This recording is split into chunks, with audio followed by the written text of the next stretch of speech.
Առաջին ժամանակներս տարբեր ավելի շատ սոցիալական ցանցերում, բայց նման ձևակերպումների եմ հանդիպել, իմ կարծիքով շատ վտանգավոր,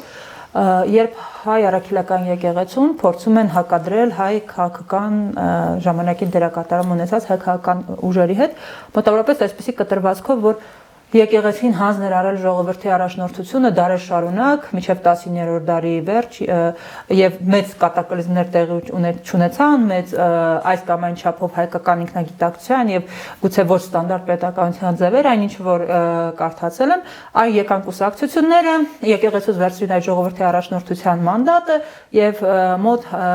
շատ կարճ ժամանակամիջոցում հայությանը սարքեցին խաղալիք տարբեր քաղաքական նախագծերում եւ այդ ամեն ինչը ավարտվեց աղետով։ Եվ այստեղ ինձ համար այսպեսի մի գուցե մանիպուլատիվ, բայց շատ կարևոր հարց է ծագում, ինչու մենք չինքնորոշվեցինք, իմ համար բացատրությունն այսպեսին է, որովհետև ինքնորոշվող շերտը չկար։ Իսկ ինչու ինքնորոշվող շերտը չկար, որովհետև այդ ազգային պետական քաղաքական գիտակցություն կերտելու համակարգը չկար։ Իսկ համակարգը դե առաջնահերթին կրթական համակարգն էր, որը գտնվում էր միջին դարերում եւ հետո մեծամասամբ գտնվել է եկեղեցու ձեռքում։ Եվ այստեղ երկսարսուր է դառնում մեղադրանքների սլակները այս կամ այն կողմ ուղղելով, ով էր եկեղեցու ով էր ազգի գաղափարական, այսպես ասեմ, առաջնորդությունը ստանձնել։ Սրանք շատ ցավոտ, վտանգավոր գուցե հիմա թեմաներ են, բայց դուք որպես պատմաբան, որ խորքային ուսումնասիրել եք այս թեման, կուզեի այդ հարցի պատասխանի մեջ նաև որոշենք այս մանիպուլյացիային եւս փոքրինչ անդրադառնանք։ Դե իհարկե կա որոշակի մանիպուլյացիա այնտեղ, որ քանի դեռ եկեղեցին էր պատասխանատու Հայաստանի հայ ժողովրդի քաղաքական կյանքի համար կամ ոչ միայն քաղաքական, նաև տնտեսական եւ այլ կյանքի համար այդպիսի բան չի եղել եւ այլն, բայց բնականաբար երբ որ խոսում ենք քաղաքական կուսակցությունների մասին, դա արդեն նշանակում է քաղաքական կյանքի ուղղակի ներգրավվածություն եւ պետաքաղաքական կյանք եւ այստեղ մանիպուլյացիան այնտեղ է կայանում, որ հոգևոր իշխանությունը ընդամենը միջնորդի դեր էր կատարում հայ ժողովրդի եւ օրվա իշխանությունների հետ, օտար իշխանությունների, դավանաբանորեն այլ կրոնական համակարգի մեջ գտնվող ուրեմն իշխանությունների հետ եւ փորձում էր այիմ ասած այն տնտեսական օգուտի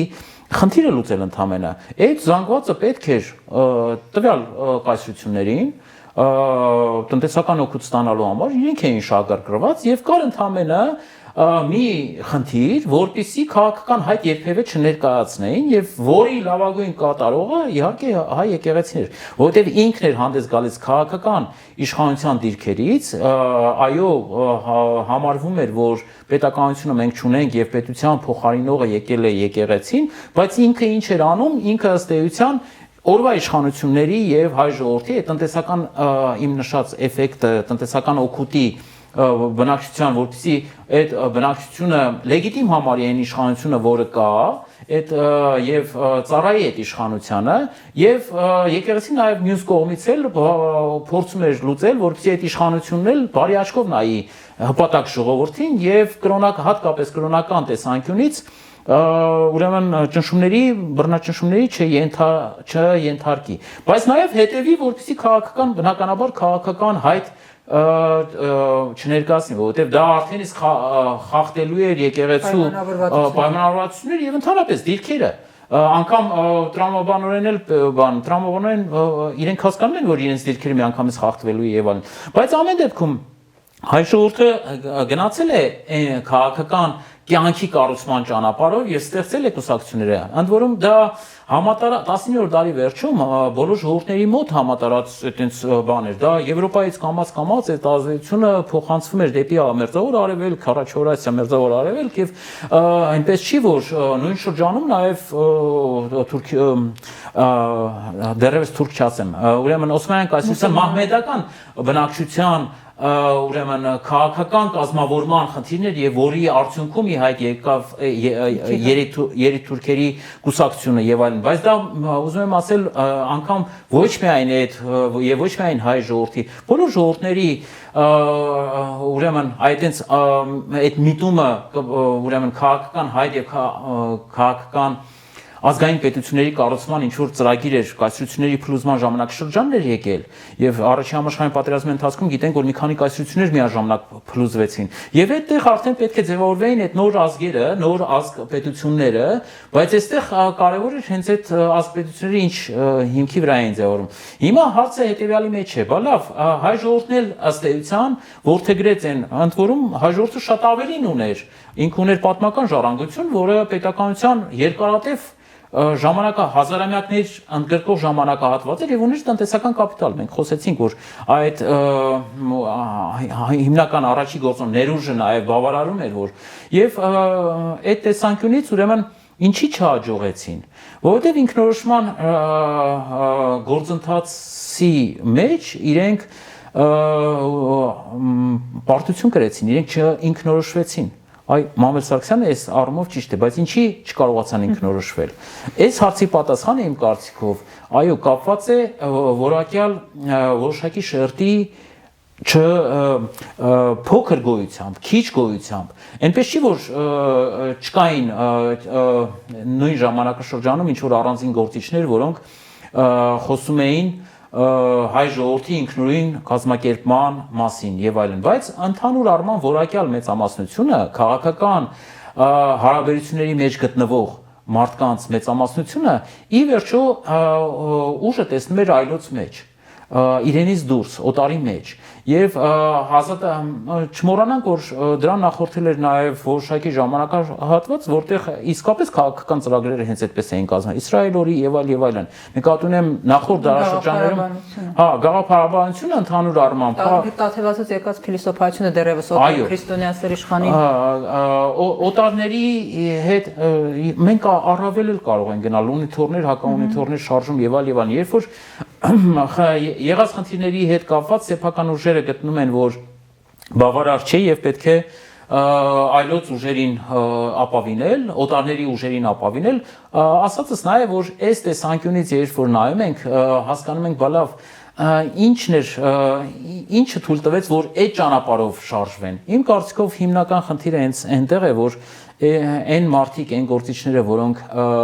պետք է ազգի մեծամասնությանը կազմակերպեին, իրենք այդպիսի գաղափարների կրողներ չէին։ Եվ դա որոշակի սելեկցիայի արդյունք էր։ Այդ սելեկցիան տեղի էր ունեցել արդեն վերջի դարերում, վերջի 500-600 տարվա ընթացքում, առավել շատ մեծ սելեկցիա էր տեղի ունեցել, որի արդյունքում ովքեր կարող էին արդեն քաղաքական կյանքի բաղադրիչը դառնալ, քաղաքական կյանքին մասնակցել։ Նախ այն մարդիկ չունեին որոշակի ավանդույթներ, ազնվականական որոշակի քաղաքական կյանքի մասնակցության նախորդ փորձ եւ այլն, այդ մեծ աշճանի։ Ընդ որում չմոռանանք, որ թեկուզ 19-րդ դարում եթե կային էլ որոշակի ազնվականական ընտանիքներ, ապա իրենց կենսափորձը, քաղաքական կենսափորձը էլի դրսևորվել էր ռուսական կայսրությանը ծառայելու մեջ, պարսկական կայսրությանը ծառայելու մեջ, էլի օտարին ծառայելու մեջ, այսինքն էլի այդ հիմնական գիտակցությունը, քաղաքական գիտակցությունը, որը հիմնվում է սեփական ուժերի վրա ապավինելու այդ բանաձևի վրա, հաթարված էր նաև իրանց մոտ։ Եվ առավել պատկերացնում եք այն շերտերը, որոնք ծագում էին մի քանի 100 տարի, ասենք, բայց նախորդ շրջանում էլ քաղաքական գիտակցության կրողներ երբեք չեն եղել, անգամ գենետիկ մակարդակում իրենք չէին արտահայտում այտենց ասած թաքնված ինչ որ մտածողության կերպեր ուղեղի ցալքերում եւ այլն, որ կարող էր իրենց խոսել, որ սեփական ուժերով է պետք կազմակերպել նոր պետության կառուցումը։ Եվ այս տեսանկյունից մեծ հաշվով կարելի է ասել, որ եթե նման կարգի որակյալ մեծամասնություն կամ մտավորական որոշակի շերտ չկա, գաղափարական շերտ չկա, ռազմական գործիչների շերտ չկա, հնարավոր չի այնպիսի մի մեծ ուրեմն շարժում ստեղծել, որի արդյունքում կդառնա ինքնորոշման ճանապարհը որպես նոր պետության կառուցման ճանապարհ։ Շատ կարևոր հարց է։ Իրականում այն նշեցի գործիչներ, որոնք այդպես էլ համաժողովրդական չդարձան նման մտածողության կրող, ես կարծում եմ մենք ունեցել ենք նման գործիչներ։ Եվ եթե հիշում եմ Ռաչպարների կանչը, հրար դժոխքի կերպարը այնտեղ որ ներկայացնում է Դաշնենցը հենց այդ տիպիկ հողի վրա կանգնած գործիչի օրինակ է, եւ նաեւ իր գործունեությամբ ցույց տվեց, որ տեղում հայ գյուղացու վրա հենվելով դա շատ ավելի մեծ ուժ է, քան օտար երկրների խոստումները։ Եվ մյուս տարբերակը որ կա, որ ինձ համար եւս շատ ցայտուն պատմական օրինակ է, Դումանի կողմից առաջ քաշված, դա Խանասորի արշավանքն է հայկական քաղաքական մտքի դրսևորման, ինչ է լինում, երբ որ հողի վրա դու պատժում ես քո անմիջական թշնամուն։ Այսինքն նման մտածողության կրողներ մենք ունեցել ենք հատուկենտ, բայց ցավոք սրտի նրանք քաղաքական կուսակցությունների վերնախավում որոշողներ չէին եւ նրանք չկարողացան իրապես գետնի վրա աշխատող ազգային ազատագրական պայքարը, երբ որ յուրաքանչյուր գյուղացի զինված լիներ եւ առնվազն գուցե նրան մեծ գաղափարներ պետք չէր, բայց առնվազն սեփական տունը եւ ընտանիքը պաշտպանելու գաղափարը նրա ներսում դրված լիներ, դա իմ կարծիքով անհնարին կդարձներ արդեն ցեղասպանությունը։ Այդ Դումանի նման մարդիկ, դժոխքի նման մարդիկ, ուրիշ անուններ էլ կա վստահ եմ, նրանք չկարողացան դառնալ քաղաքական կուսակցությունների վերնախավ եւ նրանք չկարողացան պայքարը տանել այդ ուղղությամբ։ Ես կարծում եմ մեր մեծագույն զախողումը այդտեղ է եւ եթե անալոգիա տանենք ներկա իրողությունների հետ, ես կարծում եմ, որ իմ անձնական կարծիքն է 90-ականների առաջին Արցախյանում հաջողությունը հենց նրա վրա էր հիմնված, որ տեղում կային գաղափարական մարդիկ, ովքեր պայքարը տարան այդ ուղղությամբ եւ ֆիզիկապես հաջողություն ապահովեցին, բայց կրկին քաղաքական մտքի առումով իմպոտենտները տանուն տվեցին ամեն ինչ եւ փաստացի մենք այսօր կանգնած ենք նոր ցեղասպանության առաջ։ Ու նույն ամենասարսափելին այն է, որ նույն անզորի, անպաշտպանի, թույլի հոգեբանությամբ ենք կանգնած դրա առջև։ Դա ամենավտանգավորն է, խնդիրն այն չի, որ մեր ռեսուրսները կամ մեր ուժերը անհավասար են, խնդիրը մտածողության մեջ է։ Այո, դուք ճիշտ եք նշում, առանձին գործիչներ եղել են, ես պատկերին նայում եմ նաև մի քիչ այլ անկյունից, որոնք էին ինքնապաշտպանական օջախները եւ ինչքան զանգվածներ էին մասնակցում դրան, որովհետեւ դա քաղաքական գիտակցություն արդեն դրսևորում է։ Եվ այդ տեսանկյունից, այո, մենք շնորհակալ ենք այն օջախներին եւ այն կազմակերպիչներին, որոնք այդ կամքը ցուցաբերել են եւ կազմակերպել են եւ այդ շերտերից մենք ահագին մեծ ուրեմն փոխանցելիություն ունենք ներկա նկատի ունեմ զեյթունցիները, սասունցիները, Վանը, Շատախը, Մոքը եւ այլն, այսինքն Մուսալերը եւ այլն, բայց մենք դա ունենք, մենք դա գնահատում ենք, բայց որ պատկերացրեք, որ դրա դասնապատիկ կլինի։ Այո, մասշտաբի խնդիր է։ Եվ անկազմակերպվածության, հատվածավորության եւ մասշտաբի բացակայություն։ Այդ դիտանկյունից եմ փորձում նայել եւ այդ դիտանկյունից երբ որ նայում եմ, այստեղ եզրահանգումների մի ուրիշ բան է գալիս, բայց լավ, ինչի չկարողացան ինքնակազմակերպվել եւ ինքնապաշտպանության դիմել այլ բաները։ Դա արդեն քաղաքական մտածողության խնդիր է։ Ինձ հետաքրքրում է այդ մտածողությունը։ Եթե չկա թեկուզ արկայծումներ առանձին անձանց մոտ լինի, դիմենք, չդիմենք, կասկածնենք կամ թեկուզ մեկը փորձի 10 փորձեն հակառակը ապացուցել, որ դրա արդյունքում մենք թշնամուն մեր դեմ ավելի ենք ագրեսիվացնելու եւ այլն եւ պետք չի եւ ձայները ստացվում է, որ այդ որակը, որը ավելին պետք է տար մի քանիս կարող է ավելի համոզեին կամ թույլ չտային, որպեսզի պարտողական կամ հանձնվելու այդ գաղափարները տարածվեին եւ հնարավոր կլիներ ավելի շատ օջախներ ունենալ ինքնապաշտպանության եւ համատարած Արևմտյան Հայաստանը, եթե իսկապես բարձրացներ այդ դրոշակը, դա արդեն բոլորովին այլ իրավիճակ կստեղծեր եւ դա այդ տեսանկյունից եմ ես փորձում հասկանալ, որ բալավ ինչի այդպես չէր։ Այդ զանգվածները իրականում շատ խորթացած էին քաղաքական գիտելիքից եւ իրանք իսկապես ըստ էության զանգվածներ էին, որոնք խոսում էին հայերեն, պատկերացում ունեին ինչ որ հավատքի մասին եւ աշխարհը տեսնում էին, որ կան ինչ որ այլ իշխանություններ, որոնց պետք է ընդհանրապես ծառայել սեփական գոյը պահպանելու համար։ Այդ մտածողություն այ դուք հիմա ներկան եք որ բանանում, հայ այդ տեսանկյունից է պետք ներկան հասկանալ։ Ներկան ինչ է փոխվել արդյոք մենք 100 տարվա ընթացքում բան կարողացել ենք փոխել, թե ուրեմն այդ նույն մտածողությունը կարելի է գնալ Երևանի, ասենք, շրջաններում պտտել, մարզերում պտտել եւ փորձել հասկանալ ինչպիսի մտածողություն կա հանդեպ, ասենք, թշնամին, չգիտեմ, ագրեսիան, հանդեպ ազատությունը, մարդիկ պատրաստ են սեփական ազատության համար կյանքը դնել։ Այդ չի նշանակում, որ անպայման պետք է զոհվես կամ բան, բայց ամեն դեպքում գոյութենական նման կարգի խնդիրներում թե պետք է հպատակվես, զիջես, թողես եւ այլն եւ արդեն գալիս ենք հասնում ենք նրան, որ 2020 թվականի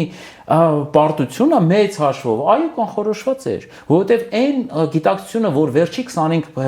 առաջի Արցախյան պատերազմից հետո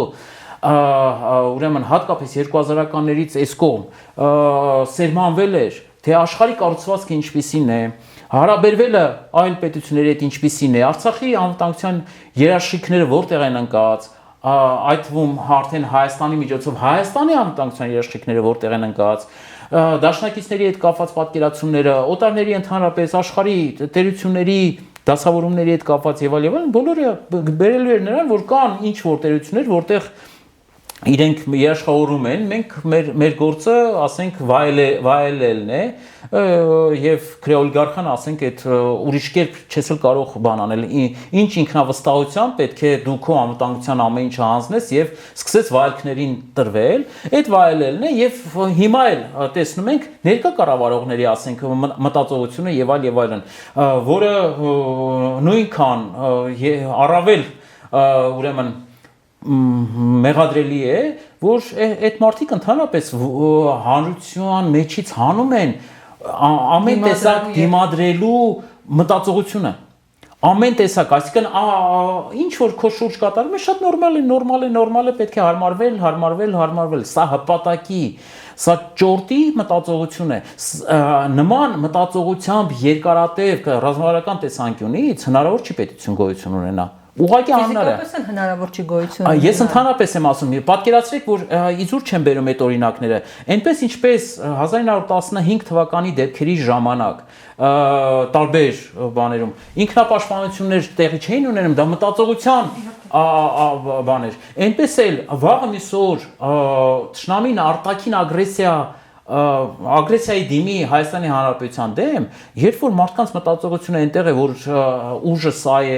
ուժին չի կարելի, չգիտեմ, խթանել պետք չի եւ այլն, բնականաբար այդ ազգը, այդ պետությունը չի կարող գոյություն ունենալ։ Ռազմավարական առումով այս մտածողությամբ ուղղակի հույս ունենալ, որ Հայաստանի Հանրապետությունը կլինի ապագայում, անտեղի է։ Միակ խնդիրը հենց այս է, որ հանրությունը կարող է օրինակ լսել նման խոսույթը, որը մենք ենք հիմա, եւ հասկանալ, որ իսկապես այն որ ասում են մեզ ժամանակ է պետք եւ այլն, այդ ժամանակը ինչի է օգտագործում։ Այն գաղափարախոսությունը, որ մեզ է պարտադրվում հիմա, դա դրա համար չի, չէ՞ օգտագործում։ Դա օգտագործում է առավել խորացնելու համար, թուլացնելու եւ այլն, առավել խորացնելու համար, որ դրսևորվելու ճանապարհը այլոց ուժին ապավինելն է, ուրեմն աշխարհի դրվածքները չխախտելն է, չգիտեմ, քեզ շրջապատողների հարևանների հետ բարի դրացիական հարաբերություններ հաստատելն է իրենց պայմաններով եւ այլն։ Այստեղ բանը շատ լավ է բարի դրացիական հարաբերություններ հարևանների հետ շատ լավ է, բայց այստեղ կարևոր է քո դիրքերը, քո իրավունքները, քո շահերը դու պահում ես քո շահերը, թե չէ, թե լրիվ տրվում ես, թե չէ, այդպես սիրուն բառերով կարելի ասել։ Իհարկե շատ լավ է հարևանների հետ միշտ լավ հարաբերություններ ունենալը։ Ամեն դեպքում ասածս նա է, որ այդ համատության մեջ արդեն երբ որ նայում ենք եւ ցեղասպանության ապրիլի 24-ի այս օրվա առիթը մեզ խորհելու տեղիք է տալիս, պետք է մեծ հաշվով ասենք, որ այո, առանձին արկայություններ, որ մենք ունեցել ենք, այդ թվում առաջի Արցախյան պատերազմի ժամանակ կար որոշակի մեծ քաղաքական գիտելիք կուտակված, այդ թվում Խորհրդային Միության վերջի տարիներին, դա տվեց այդպիսի բան, բայց վերջի 20-25 տարվա ընթացքում այնպիսի սխալ ճանապարհով է գաղափարական առումով եւ պատկերացումների մտածողության առումով այնպեսի սխալ ճանապարհով է հաջորդել ուրեմն ընթացել եւ հիմա շարունակում ընթանալ, որ խոսել, որ ցեղասպանության հետևանքները կամ նոր ցեղասպանության ենթարկվելու վտանգները չկան եւ այլն, դա անտեղի է։ Շնորհակալ եմ շատ, կարծում եմ շատ կարևոր ու բազմաշերտ զրույց ստացվեց։ Ձեր ասացին մի լրացում տամ, գուցե չգիտեմ ինչքանով եմ պարտավոր էինք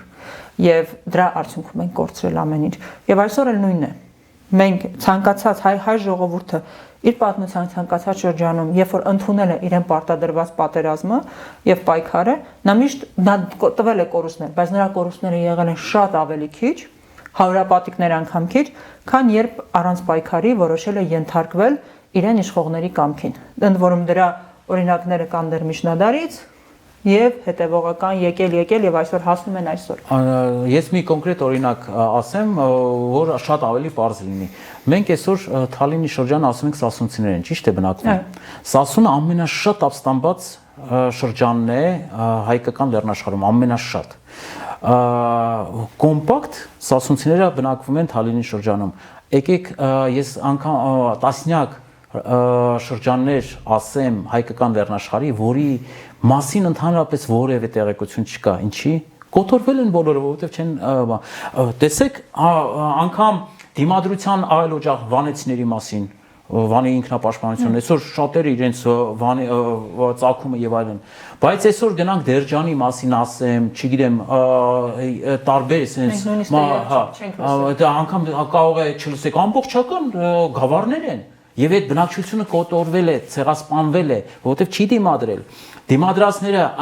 ամենաշատ դիմադրածը անգամ մի ամբողջ շրջան է այսօր ներկայացնում ներկա Հայաստանի տարածքում ճանաչելի, այդպես մենք կարողանում ենք։ Մյուսներին կարելի է շատ ավելի հասկանալ, անգամ հպարտորեն են նշում իրենց ծագումը, բայց այն շրջանները, որտեղից մարդ ընդհանրապես չի հասել այս տարածք եւ ընդհանրապես որովհետեւ չեն դիմադրել։ Եվ սա կոնկրետ օրինակ է, թե ինչպես կարող է դիմադրությունը ուղղակի այլ բան բերել, հետևանք ունենալ սերունդների ճակատագրի վրա, որ անգամ մենք այսօր ամբողջական ռեգիոն են կարողանում նույնականացնել սասունցիներ ասելով, բայց չդիմադրածներից ընդհանրապես տեղեկություն չունենք, չկան այդ մարդիկ, իսկ ավելի քիչ դիմադրություններ կամ ավելի ժամանակային ինտերվալով կամ եւ այլն, դրանք արդեն ռեգիոնել չեն ներկայացնում, այլ սփռված են Հայաստանի տարբեր մասերում։ Շատ լավ, շատ շնորհակալ եմ, կարծում եմ շատ ցցուն օրինակ էր։ Կարծում եմ շատ կարևոր եւ հետաքրքիր զրույց ստացվեց, որի ամենակարևոր հետևությունը այսպես կձևակերպեի, որ ցեղասպանությունը տեղի ունեցավ ոչ թե որովհետեւ մենք որոշեցինք դիմադրել, այլ որովհետեւ մենք բավարար չափով չդիմադրեցինք։ Եվ եթե ցեղասպանությունից առաջ եւ ընթացքում հայությունը գուցե իրավունք ուներ արդարանալ, որ չէին հասկանում գործընթացների տրամաբանությունը այս կամ այն օբյեկտիվ եւ սուբյեկտիվ պատճառներից ելնելով, մենք այսօր նման արդարացման իրավունք ընդհանրապես չունենք, որովհետեւ մեր ազգը անցել է այդ դաժանագույն հանցագործության միջով եւ այն, որ այսօր 100 տարի անց տարբեր փուլերում նա թույլ է տալիս, որպեսզի իր ցեղասպանությունը տարբեր մասշտաբներով շարունակվի եւ կրկնվի, առաջին հերթին ինքն է մեղավոր, որովհետեւ ցանկություն չի ունեցել կամ վեր բարձրացնել ցեղասպանության այդ վերքի վրայից այդ վարակույրը, ցանկություն չի ունեցել հավաքական առումով խորանալ էմոցիոնալ մակերեսային գնահատականներից այն կողմ, ցանկություն չի ունեցել հասկանալ ցեղասպանության խորքային պատճառները, ամենակարևորը ինքն իրեն հարց չի տվել, որն էր իմ մեղքը, որ ես ենթարկվեցի ցեղասպանության, իրական մեղքը, ոչ այն ինչ որ օտարները մեզ հրամցնում են, եւ դրանից հետո համապատասխան վերագնահատումներ չի արել եւ այսօր կրկին բռնել է այն նույն ուղին, որը այսպես շարունակելու դեպքում այս կամ այն ճանապարհով կրկին բերելու է ցեղասպանության եւ այս անգամ հայության համար սա լինելու է վերջնական։ Կարծում եմ սա շատ կարևոր դաս էր եւ կխնդրեմ որպեսզի կիսվեք թե այս զրույցով, թե մեր մնացած նյութերով, որովհետեւ ինչպես պարոն Սարոյանը նշեց, մեր անելիքը հիմա այս համատարած կեղծիքի մեջ ճշմարտության ձայնը տեղ հասցնելու մեջ է, սթափեցնելու մեջ է, եւ որքան շատ տարածեք, որքան շատ լսեք, դիտեք եւ քննարկեք, այնքան մեր ձայնը ավելի լսելի կդառնա եւ մենք հնարավորություն կունենանք խուսափել այն աղետներից, որոնք շարունակվելու դեպքում մեզ սպասում են։ Շնորհակալություն։